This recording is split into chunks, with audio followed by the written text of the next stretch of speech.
So I'm going to talk about the basic stuff you need to know about communication. That includes its purpose and nature, as well as its levels and models that will help us understand and define communication. Are you ready? Engage!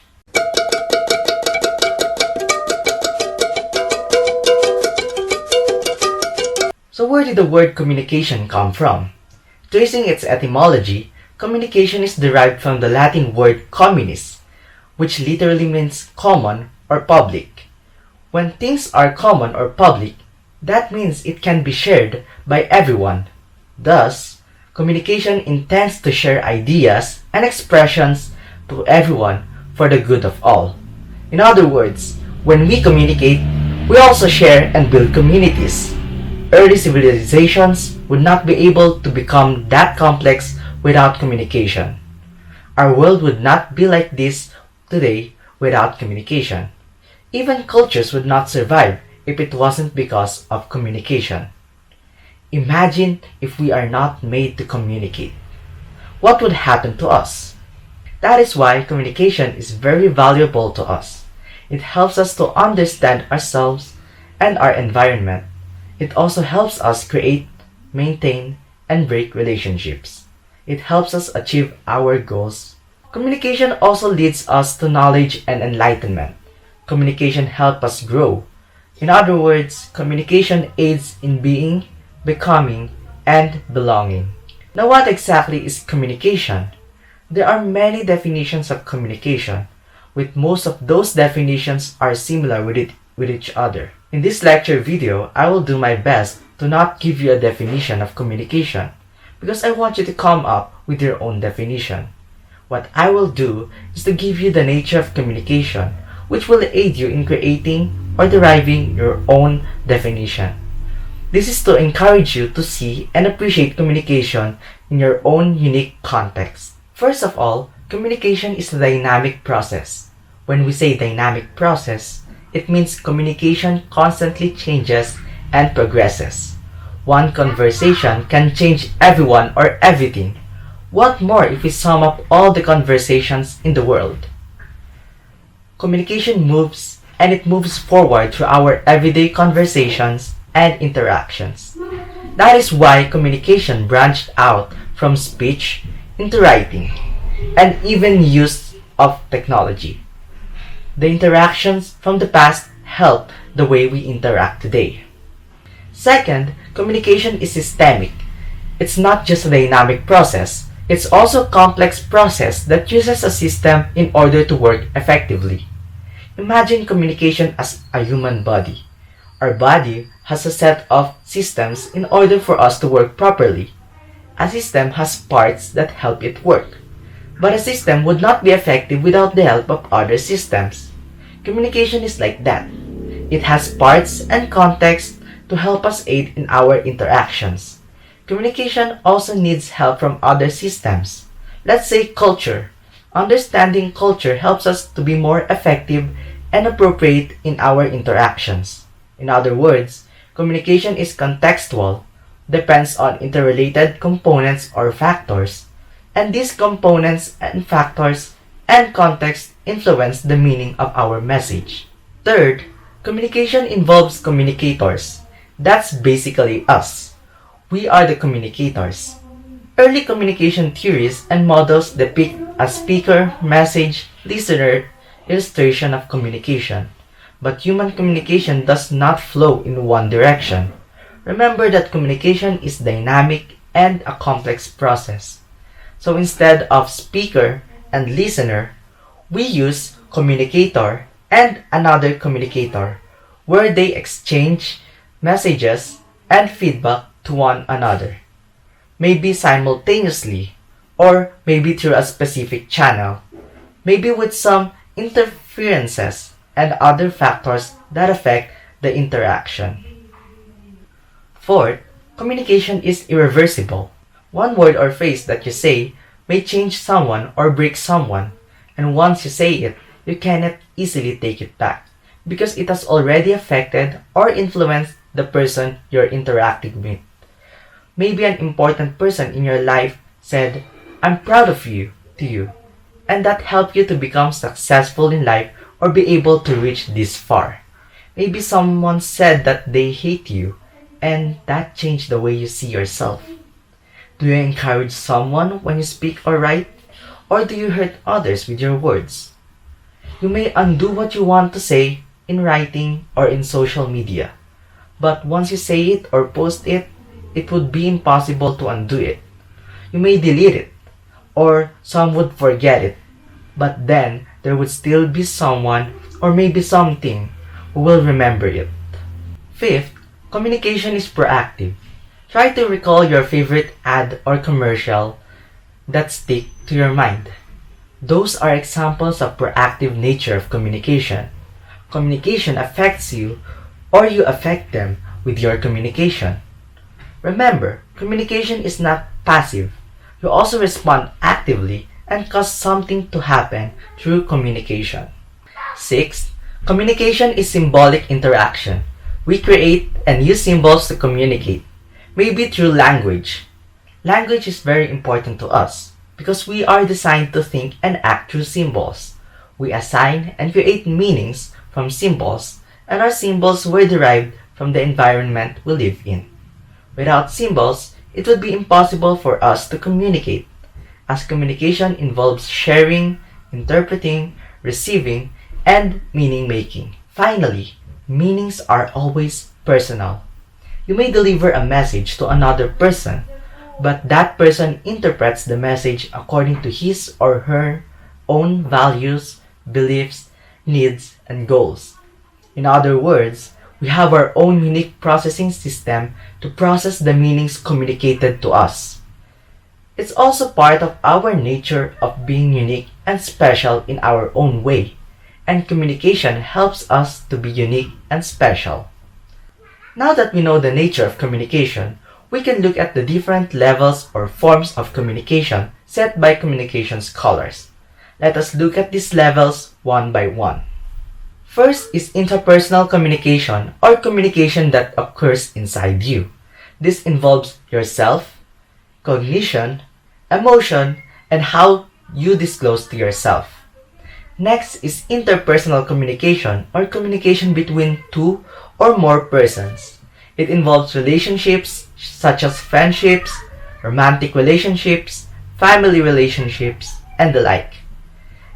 It also involves two people or dyadic communication, or three or more people or group communication.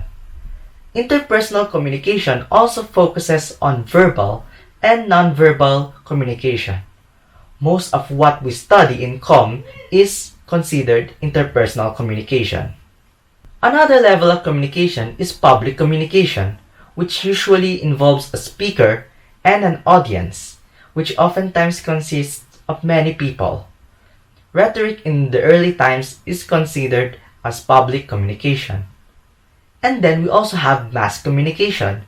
It's similar to public communication where there is a speaker and an audience.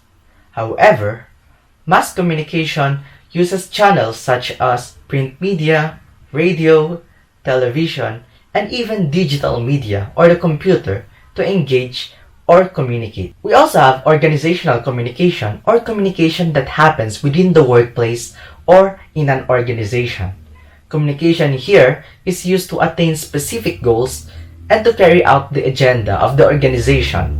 It can be in the form of internal communication or communication that happens within members of the organization, or external communication, where the organization communicates to those outside the organization the activities and goals of the organization.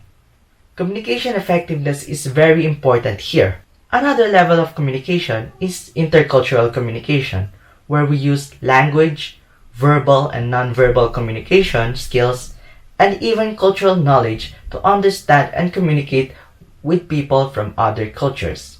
This is tricky because you have to be mindful of their context, their ways and trends when it comes to communicating, and most especially, their culture. Remember that they might not understand you when you first meet them. That is why you need to adjust to understand. The last level of communication that I will mention is development communication. Development is not about building structures or making people rich.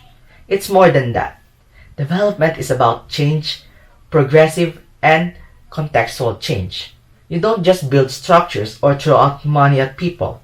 You have to understand their situation, define what is progress for them, and work towards their own understanding of change. In development communication, you use communication to understand the people and the community, and you use communication to facilitate development.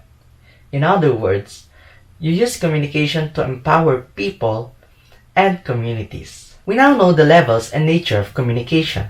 That means we're ready to look at some communication models that will help us understand the communication process. These models are similar to each other, but vary according to the interpretation of communication scholars in the communication process. The models here were derived from the nature of communication and were also influenced by the different levels of communication. Are you ready? Let's begin. We start with Aristotle's simple model of communication. It has three features, which are speaker, message, and listener. This is in the context of rhetoric, where it is considered as public communication. This model was also used in the context of presenting and persuading cases in courts, discuss policy and knowledge in public space, and provide speeches in festivals. Communication effectiveness depends on how well the speaker persuades the listener through its message. The next model that we will examine is Harold Laswell's verbal communication model. It is somewhat an expanded version of Aristotle's model, adding more elements such as medium and effect. This model was based in the context where media industry is growing and communication is used in propaganda and politics. That is why Laswell included the medium or communication channel and the effect of the message to the receiver. The Shannon-Weaver model shows the complexity of communication, particularly in the context of telephone communication. However, this model is generally applicable to all contexts, including face-to-face communication. This time, the model introduces the element of noise, which affects the transmission of the message from the sender to the receiver. Thus, the message changes throughout the process, meaning that the received message may or may not be different from the original message due to the transmission process and noise. Noise here can be physical or technical noise such as the barking of the dog or lack of phone signal. It can also be physiological noise like headaches or fatigue or hunger that might affect your interpretation of the message. It can also be psychological noise that might distract the original message due to your internal thoughts. Wilbur Schramm's model is a combination of the previous models we tackled. Instead of using the elements of sender and listener, Schramm used the models of communicator as an encoder, interpreter, and decoder. His first model is a simple one and it's similar to Shannon-Weaver's model. The second one involves the element of field of experience, which provides the context of the communicator in creating and receiving messages. These fields of experiences provide an overlapping field where the signal or the message can be understood by both communicators. Aristotle, Laswell, Shannon-Weaver, and Schramm's models are examples of communication as a linear process. But communication can also be seen beyond the linear process. Here we can see White's cyclical process of communication. White's model shows both the interpersonal and the interpersonal processes of communication. White's model of communication starts at the self, which involves cognition, emotion, and self-awareness. Then, the person is ready to deliver his or her message, while the other person is ready to receive and decode the message.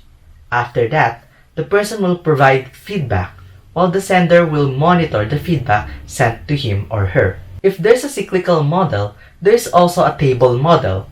Berlow's model is composed of many different communication elements that are organized into four categories: source, message, channel, and receiver. These elements directly affect the nature of the category where it belongs.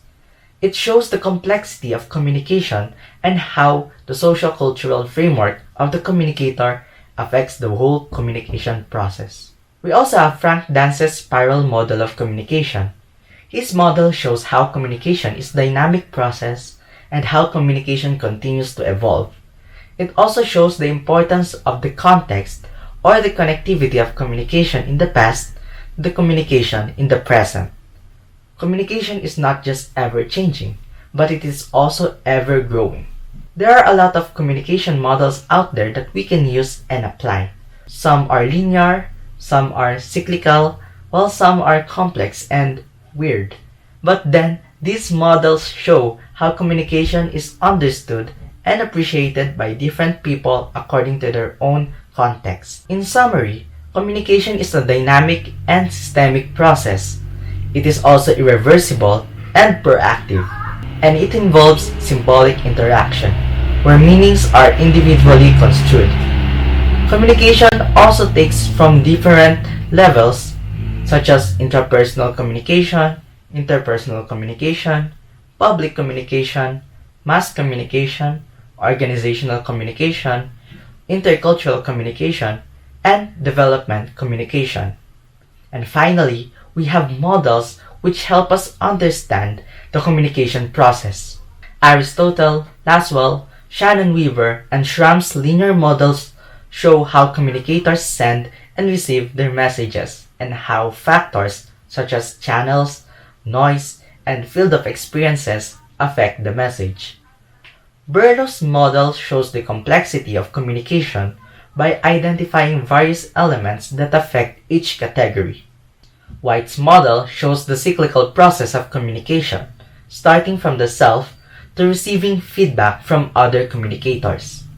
And finally, we have Frank Dance's model, which reminds us that communication is an ever-changing and ever-growing process, and that communication is inevitable. That means you cannot not communicate. We also see that context is very important in communication, especially in understanding the message.